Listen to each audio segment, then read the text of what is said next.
Hi, it's Hunter. My dream is to someday teach in Jackson Hole, Wyoming, so I looked through various policies from Coulter Elementary School in Jackson, or CES. All of their policies were terrific, save for one, peanut allergy procedures. How Coulter handles peanut allergies during lunch is by having a peanut-free table for those with allergies. If any non-allergic students want to sit at this table, they simply need to notify the school and obey the peanut-free guidelines. The rest of the lunchroom has no restrictions to the types of food they bring every day. In the general classrooms, CES follows the Peanut Aware program, in which peanut products are only prohibited in classrooms with students who are allergic to peanuts. Any classrooms free for peanut allergies will have no restrictions. I felt this specific policy and peanut allergy procedures in general contained several flaws, so this is the policy I chose to dissect. For over a year now, I have worked at the YMCA After School program. One of the children in this program is severely allergic to peanut butter, so severe that she carries an EpiPen with her at all times. While I was aware of her situation, I didn't think much of it right away. Then there was an incident. During the school day before I came to work, someone had eaten a peanut butter granola bar for lunch. The student did not wash their hands well enough after eating and proceeded to use the monkey bars at recess. Half an hour later, this little girl went out for recess and used the monkey bars. Seconds after, she fell to the ground in anaphylactic shock. Her EpiPen was administered, 911 was called, and she was rushed to the hospital. Now, this little girl ended up fine, but it was at that moment that I realized how dangerous and unpredictable allergic reactions can be, especially in schools. My experience at BGC also showed me how prevalent allergies truly are. As a future educator, I know that children's success in school directly correlates to the school making them feel safe and welcomed. Therefore, it is crucial for me to find the best possible strategies to prevent any allergic incidents from occurring in my school. Now, let's dive into the research. Due to the combination of peanuts being healthy, cheap, and delicious, they are an extremely popular food item used in snacks and lunches across the nation. This plays an important part in why peanuts cause such a dilemma in schools. According to a study done by David Resnick in the Online Journal of Health Ethics, 6 to 8% of children under the age of 10 have an allergy to peanuts. This may not seem like a substantial figure, but add this to Edwin Darden's study stating that the number of children affected by peanut allergies has tripled since 1997, and one can begin to perceive the growing problems associated with peanut allergies. The underlying truth here is that all schools are going to be affected by peanut allergies, which is why finding a problem to the solution is so vital.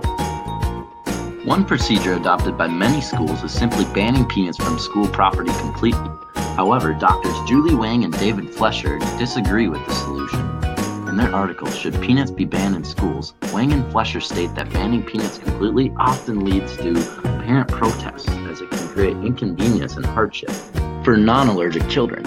Additionally, they claim that enforcing such a ban is nearly impossible, as schools would need to thoroughly check all student lunches, snacks, and bags each and every day.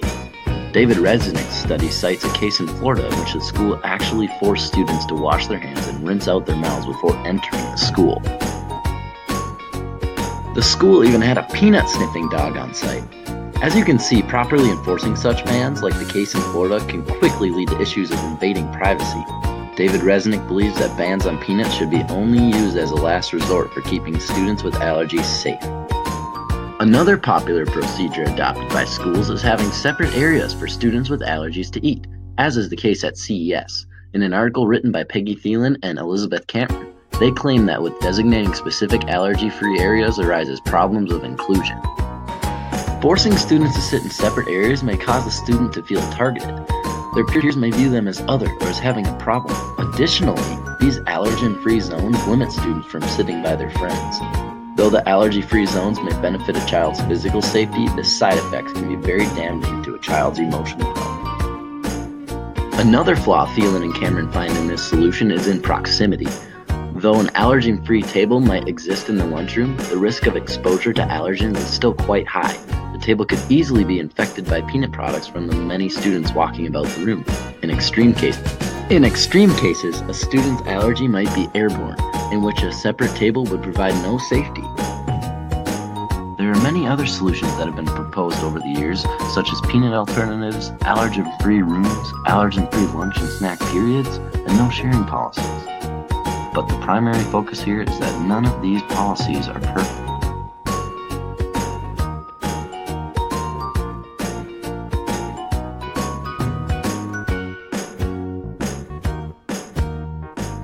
The policy at CES assumes allergies are only encountered at lunch and in the classroom. It also assumes that physical safety of students is most important.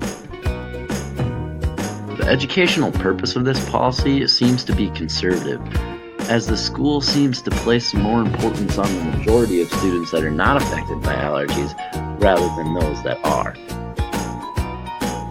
As the school's policy leaves only one table in a busy cafeteria free from allergies, students might feel anxious leading up to lunch. Additionally, the Peanut Aware program leaves students vulnerable as soon as they step outside of their classroom, which might also. If our students can't feel safe and comfortable in school, then how can we expect them to focus on their learning? According to the policy, the school will send letters home to parents notifying them of any peanut restrictions at lunch or in the classroom, but there is no mention of anyone checking that anyone is following these procedures. Rather, the school places heavy trust in parents to read and obey the regulations given to them. The philosophy at CES is for it to be a place where students can thrive academically, physically, socially, and emotionally. However, their peanut policy does not appear to follow this philosophy. They have issues regarding inclusion, safety, and social limitations.